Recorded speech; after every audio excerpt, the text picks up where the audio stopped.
pagi Bu Sherly. Selamat pagi Pak Edi. Ya, baik. Bagaimana kabar hari ini Bu Sherly? Puji Tuhan baik Pak Edi. Amin. Baik, Ibu Sherly, hari ini kita akan melaksanakan penampingan individu 6. Jadi tema penampingan pada hari ini yaitu refleksi perubahan diri dan dampak pendidikan.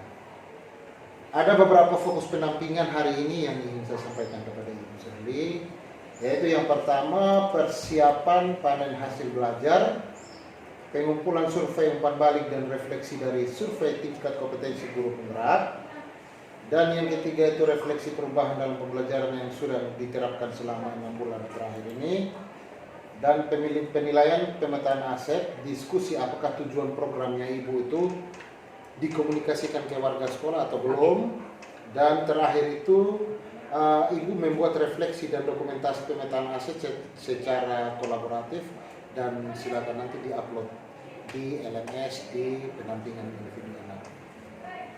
Oke, baik, kita masuk di awal penampingan. Di sini ada beberapa pertanyaan yang saya ingin tanyakan kepada Ibu Sherly, yaitu yang ingin saya tanyakan adalah proses apa saja yang sudah berjalan 1 minggu ini.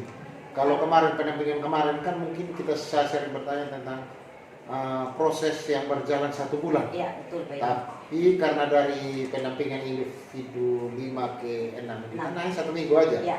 Jadi paling tidak apa yang dicapai yang Ibu Sherly dapatkan ketika dalam 1 minggu terakhir ini. Silakan. Iya, terima kasih banyak Pak Edi. Dalam kurun waktu 1 minggu dari PI 5, saya sudah berhasil melakukan diskusi pemetaan aset dengan wakakisiswaan, yang harusnya dengan Ibu Kepala Sekolah, tapi karena beliau berhalangan dan tidak ada di tempat, maka saya meminta izin untuk beliau digantikan oleh wakakisiswaan Pak Edi, karena saya sendiri wakasek kurikulum.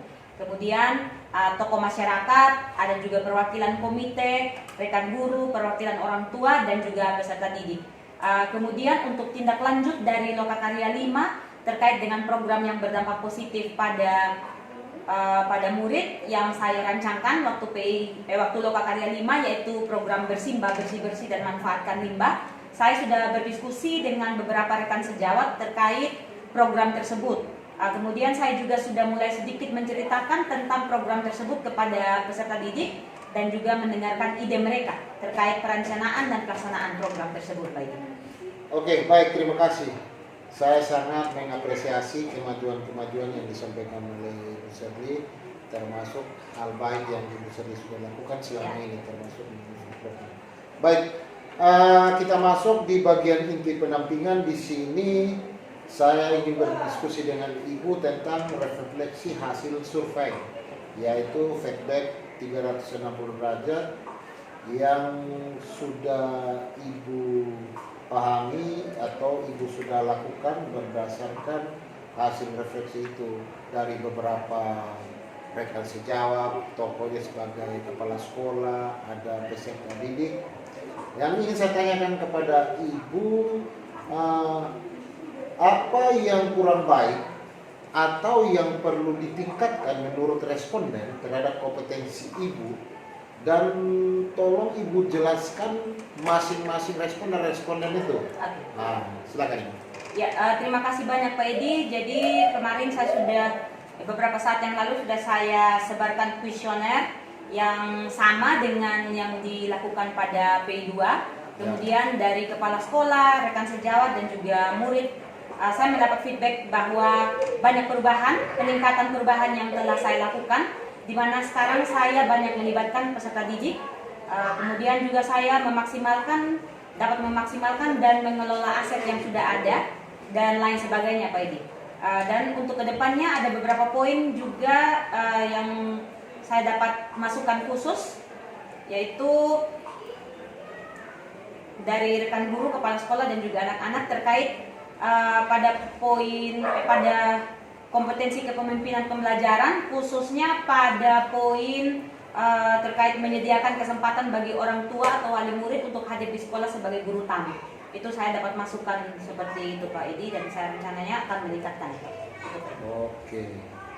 Dan apa rencana Ibu ke depannya untuk lakukan mengenai kompetensi guru penggerak yang harus dimiliki? Oke, terima kasih Pak Edi. Jadi rencana saya terkait kompetensi yang perlu saya tingkatkan, yaitu kompetensi kepemimpinan pembelajaran pada poin melibatkan orang tua wali sebagai pendamping sumber belajar di sekolah, ialah saya akan berusaha untuk terus belajar, mencari narasumber baik di dalam maupun di luar sekolah. Dalam hal ini kalau di luar sekolah, kepala sekolah atau guru penggerak dari sekolah lain, atau juga guru senior yang ada di sekolah ini, dan guru profesional yang lebih berpengalaman dari saya, Pak Edi. Jadi sebagai mereka itu akan saya jadikan sebagai sosok motivator atau contoh yang dapat saya teladani terkait bagaimana pelibatan orang tua atau wali murid sebagai pendamping sumber belajar di sekolah. Kemudian selain itu saya juga akan berdiskusi dengan kepala sekolah membahas program yang dapat melibatkan orang tua dalam proses pembelajaran murid. Oke, baik, berarti di sini Ibu sudah menjawab mengenai keterlibatan ada beberapa aspek untuk meningkatkan kompetensi Ibu sebagai guru penggerak. Ya. Jadi di situ ada kepala sekolah, ada beberapa aktor yang Ibu libatkan ya. Oke, baik Ibu. Berikut kita akan masuk di perubahan dalam pembelajaran. Di sini saya akan berdiskusi dengan Ibu tentang refleksi perubahan dalam pembelajaran yang sudah diterapkan selama 6 bulan. Tidak terasa kita sudah memasuki bulan ke-6 dan sebentar lagi selesai. Dan di sini saya ingin meminta Ibu untuk merefleksi dari 6 bulan ini Ibu menjalani program pendidikan guru penggerak ini. Setelah Ibu menjalani 6 bulan guru penggerak ini, perubahan apa yang Ibu rasakan terkait dengan kompetensi Ibu sebagai calon guru penggerak selama 6 bulan? Ya, jadi Pak Edi, setelah menjalani 6 bulan program pendidikan guru penggerak ini, puji Tuhan saya mendapat banyak pengalaman dan pengetahuan yang sangat luar biasa. Dan puji Tuhan pengalaman tersebut dapat saya terapkan di dalam kelas, terutama dalam pembelajaran yang dapat memenuhi kebutuhan murid. Dan hal tersebut sudah saya terapkan di dalam kelas. Dan ada antusias dari anak-anak, jadi ketika belajar emosi mereka terus terjaga. Dan ini juga menjadi motivasi bagi saya untuk terus belajar bagaimana menciptakan pembelajaran yang memenuhi kebutuhan murid, Pak Edi.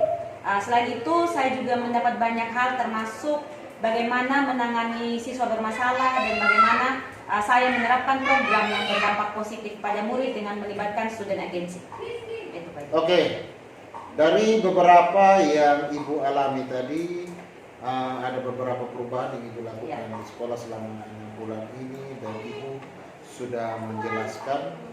Hanya mungkin lebih terperinci yang ingin saya tanyakan adalah yang terjadi, perubahan yang terjadi dalam perubahan peserta didik, murid. Yang Ibu selama program 6 bulan ini apa saja? Ya, jadi perubahan yang paling signifikan pada murid sekarang, mereka menjadi semakin antusias. Ya, mereka semakin antusias, semakin terbuka, juga semakin berinisiatif dalam berbagai hal. Mereka juga semakin berani mengemukakan ide dan gagasan baik yang berhubungan dengan pendidikan di dalam kelas maupun di luar kelas, Pak Edi. Jadi kalau dulu-dulu mereka, sebelum saya mengikuti kegiatan guru penggerak ini, saya juga sebagai guru mungkin agak tertutup dengan mereka. Tapi sekarang setelah mengikuti guru penggerak, saya mencoba mempraktekkan hal-hal yang saya dapatkan, dan peserta didik juga semakin antusias. Jadi mereka sekarang kalau melihat saya seperti melihat teman. Jadi mereka kadang kalau saya tidak ada pelajaran, jadi saya duduk di ruangan ini untuk mengerjakan tugas, mereka datang kemudian bercerita, bertukar pendapat. Ibu, saya mau begini, kira-kira bagaimana pendapatnya? Jadi saya memberikan pendapat kepada mereka. Jadi kami juga bertukar ide, Pak. Oke, baik, terima kasih. Hal apa saja yang membuat perjalanan 6 bulan ini cukup memuaskan bagi Ibu? Iya, terkait 6 bulan pendidikan guru penggerak ini, saya mendapat banyak manfaat, mendapat banyak energi positif juga, Pak Edi, di mana selama kegiatan ini saya sudah sebelum mulai kegiatan ini sebenarnya saya sudah mulai jenuh, Pak Edi. Sebelum mulai kegiatan guru penggerak ini saya sudah mulai jenuh dengan tuntutan pekerjaan, tugas tambahan yang menyita waktu dan perhatian saya dari tugas utama seorang guru. Makanya kalau tidak salah ingat dulu di awal pendidikan guru penggerak ini kan saya pernah cerita ke Pak Edi bahwa saya ingin membatalkan mengikuti kegiatan ini ya Pak Edi, karena saya merasa bahwa waktunya tidak cukup atau mungkin saya tidak mampu mengelola waktu. Tetapi setelah melalui pendidikan ini Pak Edi, saya kembali disegarkan, dikuatkan terkait tugas utama saya sebagai seorang guru, dan selain itu saya juga mendapat teman baru, mendapat pengetahuan baru, dan juga pada kegiatan seperti pendampingan individu seperti ini saya mendapat penguatan dari materi-materi yang mungkin kurang saya pahami. Pak Edi sebagai pengajar praktik juga membantu saya. Kemudian pada kolaborasi di dalam luring itu juga ada Pak Fasilitator, juga teman-teman CGP dari Kabupaten Sumba Barat dan Kabupaten Sika yang kami melakukan diskusi yang seru, saya menjadi termotivasi dan juga mendapat pengetahuan-pengetahuan baru di situ Pak Edi. Kemudian juga selama kegiatan Lokakarya, saya sangat senang karena saya bisa belajar, berkolaborasi, dan juga bersenang-senang dengan rekan guru dari sekolah lain. Jadi Lokakarya berasa seperti healing begitu Pak Edi, bukan sesuatu yang menekan tapi seperti healing. Belajar sambil bermain lah begitu Pak Edi. Baik, di sini Ibu Sepri sudah menjawab tentang apa saja yang menjadi praktik baik yang Ibu dapat dalam perjalanan 6 bulan ini. Ya. Dan itu sangat membuat Ibu Sherly mendapatkan ilmu, terutama salah satunya itu tentang berkolaborasi dengan kawan-kawan. Jadi di sini ada lagi satu pertanyaan yang saya ingin tanyakan kepada Ibu Sherly. Dari 6 bulan ini yang menjadi cukup menantang untuk Ibu ketika perjalanan 6 bulan ini melakukan kegiatan calon guru penggerak ini, apa saja yang menantang yang bisa Ibu sampaikan? Ya, jadi bagian yang paling menantang ialah ketika melakukan aksi nyata Pak Edi. Jadi ilmu-ilmu yang saya dapatkan melalui pembelajaran daring pada alur Merdek, ya, jadi mulai dari diri, kemudian eksplorasi pemahaman, ruang kolaborasi, demonstrasi kontekstual, elaborasi, dan sampai dengan koneksi antar materi, maupun pembelajaran luring seperti pendampingan individu ini dapat diramu dan diaktualisasikan dalam aksi nyata, baik untuk diri saya sendiri maupun untuk sekolah. Jadi itu menjadi tantangan buat hal yang Ibu. paling menantang ya, Ya, aksi paling nyata. menantang selama 6 bulan ini. Oke, baik Ibu, kita masuk di penilaian pemetaan aset. Ya. Di sini saya akan berdiskusi dengan Ibu tentang proses penilaian pemetaan aset yang dilakukan dengan cara Ibu kemarin sempat berdiskusi dengan aktor yang terlibat dalam proses pemetaan aset. Berdasarkan hasil diskusi tersebut, ada beberapa pertanyaan yang saya ingin tanyakan kepada Ibu. Yang pertama itu, siapa saja aktor yang terlibat dalam proses pemetaan aset? Oke, ya, terima kasih Pak Edi. Jadi aktor yang terlibat saat proses pemetaan aset kemarin yaitu kepala sekolah yang diwakili oleh wakil kesiswaan, karena sudah saya sampaikan tadi di awal bahwa kepala sekolah kebetulan tidak ada di tempat. Kemudian ada perwakilan komite, tokoh masyarakat, perwakilan wali murid, rekan sejawat, dan juga peserta didik Pak Edi. Oke, baik. Setelah Ibu sudah menentukan aktor-aktor yang terlibat, saya ingin menanyakan lagi bagaimana proses Ibu dalam menemukan atau mengidentifikasi sumber daya yang ada di sekolah. Ya, ya. Dalam pengidentifikasian sumber daya, saya melihat di sekolah dulu. Selain hal fisik, maksudnya hal lain yang terlihat, yang juga yang tidak terlihat, yang juga perlu dipetakan. Jadi kan selama ini mungkin kita melihat aset itu dari segi fisiknya saja duluan Pak Edi ya. Jadi kali kemarin itu kami melihat dari hal yang tidak terlihat. Saya berdiskusi dengan pihak kesiswaan terkait potensi manusia dari anak-anak yang belum dipetakan selama ini. Kemudian saya juga berdiskusi dengan komite dan tokoh masyarakat terkait aset-aset yang ada di sekitar sekolah yang dapat menjadi sumber daya sekolah. Begitu Pak Edi. Oke. Setelah Ibu menemukan atau mengidentifikasi sumber daya yang ada di sekolah, Ya. apa saja kendala tantangan yang Ibu hadapi saat melakukan identifikasi atau cara mengatasinya, kendala yang Ibu dapatkan dan cara mengatasinya itu seperti apa? Iya, terima kasih Pak Edi. Jadi hambatannya sih sebenarnya tidak begitu berarti Pak Edi, karena hal ini terkait dengan aksesibilitas untuk melihat ke sumber daya. Misalnya bagaimana penggunaan modal finansial, karena untuk mengakses penggunaan dana BOS maupun dana komite di sekolah ini agak tertutup Pak Edi. Jadi kita untuk mengaksesnya itu agak susah. Kemudian untuk modal finansial itu juga ada kas kelas. Nah itu yang bisa saya gerakan peserta didik untuk bagaimana melihat pos-pos, gitu, pos-pos penggunaan kas kelas itu untuk apa, dari mana sumbernya, seperti itu Pak Edi. Terus bagaimana perasaan Ibu ketika berhasil mengidentifikasi sumber daya? Ya, perasaan saya, ya saya merasa sangat termotivasi, saya juga antusias, bersemangat dan senang sekali karena saya melihat apa yang saya peroleh itu ternyata sekolah ini memiliki aset yang luar biasa jika kita melihat dari sisi aset, bukan dari sisi kelemahan Pak Ibu. Dan pertimbangan Ibu dalam menentukan sumber daya sekolah itu? Ya, pertimbangan utama yaitu dari sisi kebutuhan. Kadang biasanya kita jika sudah butuh baru bisa melihat aset.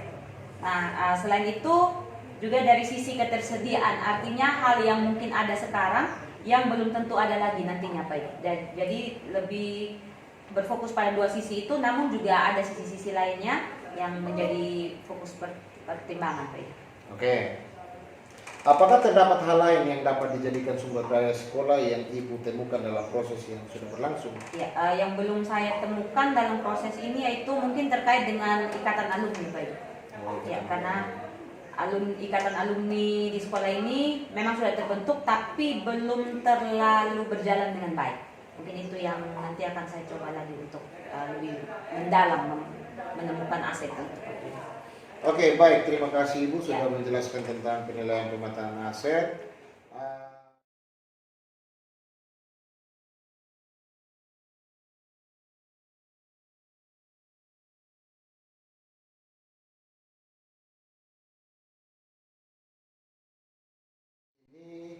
Kita masuk ke tahap selanjutnya yaitu persiapan panen hasil belajar. Ya. Ya. Di sini saya akan mendiskusikan dengan Ibu terkait persiapan panen hasil belajar dan mungkin Ibu sudah memahami kelengkapan apa saja yang akan dibawa dan ditampilkan saat pelaksanaan panen hasil belajar. Jadi ada beberapa pertanyaan yang saya ingin sampaikan di Ibu dan saya ingin bertanya kepada Ibu. Apa ide Ibu untuk persiapan panen hasil belajar pada Lokakarya 7 nanti? Oke. Ide yang saya siapkan itu Pak Edi adalah program bersimbah, bersih-bersih dan memanfaatkan limbah. Tujuan dari program bersimbah ini untuk menanamkan kompetensi murid peduli lingkungan, menguatkan interaksi sosial antara murid secara positif, arif dan bijaksana, sekaligus meningkatkan rasa gotong royong dan kemandirian murid.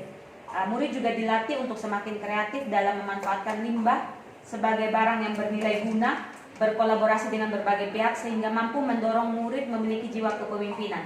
Dan itu kebetulan Pak Edi sudah berjalan di sekolah ini selama seminggu. Oke, baik, makasih. Tadi Ibu mengatakan bahwa ide dari program yang akan Ibu persiapkan untuk panen hasil belajar Lokakarya 7 tadi sudah Ibu laksanakan.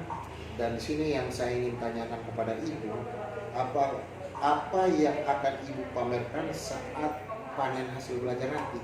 Ya, saya rencananya akan menyiapkan aksi nyata saya dari program bersimbah di Pak Edi dalam bentuk video yang dapat diakses menggunakan barcode. Kemudian ada juga dokumen berupa foto dan keterangannya, dan juga banner yang akan saya siapkan. Jadi kalau masalah barcode ini Pak Edi nanti Pengunjung nanti dapat mengakses barcode tersebut lewat Google Lens atau scan barcode. Gitu. Jadi pengunjung dia datang ketika panen hasil itu mereka langsung scan barcode. Iya. Ketika mereka scan barcode nanti menujunya kemana? Menuju ke video aksi nyata itu Pak Edi. Di video aksi nyata itu ada di mana? Maksudnya YouTube atau bagaimana? Rencananya saya ini di YouTube untuk sementara Pak Edi, rencananya akan saya masukkan ke YouTube. Tapi mungkin Pak Edi ada ide yang lebih baik dari saya, mungkin saya minta masukannya dari Pak Edi. Ya, mungkin lebih gampangnya memang nanti biasanya barcode itu karena ada beberapa. Misalnya sekarang kan Ibu ada mempunyai 2 kegiatan. Ya. Yaitu Ibu menampilkan salah satu video aksi nyata, Ya. dan berikut lagi Ibu menampilkan dokumentasi yaitu berupa foto. Ya. Gitu. Jadi ketika Ibu mengupload itu kan ada beberapa file. Ya. Bayangkan kalau ada beberapa calon guru penggerak di situ, misalnya kelas kita ada 6 orang. Jadi kalau 6 barcode kan berarti banyak. Ya. Jadi nanti mohon konfirmasi dengan kawan-kawan. Ibu membuat satu barcode, jadi ketika pengunjung mengunjungi stand, di situ ketika mereka scan, kalau bisa dia masuk dalam satu Google Drive, dan di situ dibagi dalam beberapa folder. Jadi mereka melihat nama dengan program yang Ibu sudah rencanakan. Di situ mereka bisa dapat yang mana, mau video, mau dokumentasi, mereka bisa memilih. Mungkin itu lebih gampang ya. Iya, betul Pak Edi. Ya. Oke, baik. Di samping itu Ibu, saya sebagai pengajar praktik mungkin akan memilih beberapa pengaji untuk dalam kelas berbagi. Dan jadi nanti mungkin supaya dipahami bahwa dalam kegiatan Lokakarya 7 ini dibagi menjadi 2 kelas. Oke. Satu kelas mandiri, satu kelas berbagi. Ya. Kelas mandiri ini nanti Ibu hanya menyampaikan program.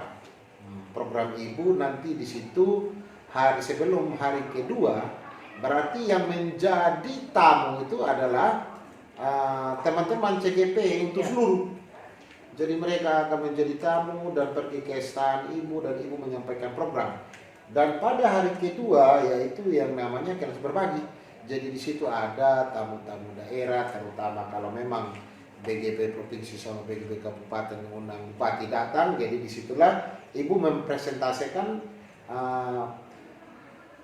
hasil dari perencanaan yang direncanakan program Ibu, yaitu Ibu akan memberikan materi yang akan dibagikan kepada peserta. Materi program yaitu Ibu yang berikut Ibu akan menampilkan PTT atau bahan tayang yang akan dipaparkan saat kelas berbagi. Tidak bisa lagi Ibu membagikan dalam Google Drive, tidak. Karena di hari kedua itu kita sudah masuk di kelas berbagi. Oke, baik Ibu Serly, kita sudah sampai di tahap akhir.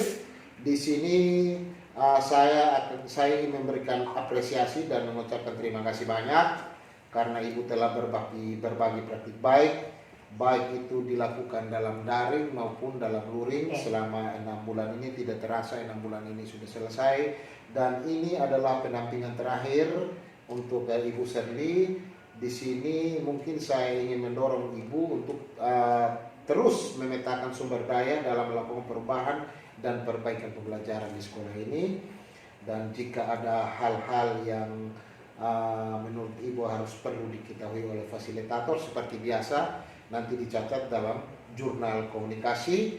Dan yang untuk terakhir, saya juga sebagai pengajar praktik memohon maaf apabila selama pendampingan pertama sampai pendampingan terakhir ini, apabila ada kata-kata saya kurang berkenan atau ada kegiatan apapun yang berkendala yang membuat Ibu susah atau apa, tapi ini saya di sini bukan sebagai juga pengajar praktik, tapi kita saling berbagi dan saya juga belajar. Semoga nanti ketika sudah selesai ini kita bisa berkolaborasi demi untuk sekolah-sekolah yang ada di Sumba Barat ini. Baik, terima kasih banyak.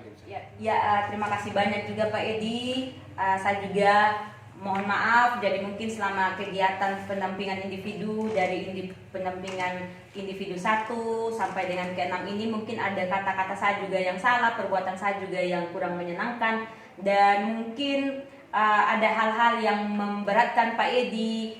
Itu juga saya minta maaf Pak Edi, dan terima kasih banyak-banyak yang sebanyak-banyaknya untuk Pak Edi yang selalu menyiapkan waktu juga. Saya juga sering kali berkonsultasi lewat Pak Edi, sekalipun bukan dalam pendampingan individu, via WA ataupun ketemu di kegiatan lain selain guru penggerak ini, tapi Pak Edi selalu menyiapkan waktu. Terima kasih banyak Pak Edi. Ya, sama-sama. Oke, terima kasih banyak dan sampai jumpa di Loka Karya Enam. Enak. Peace.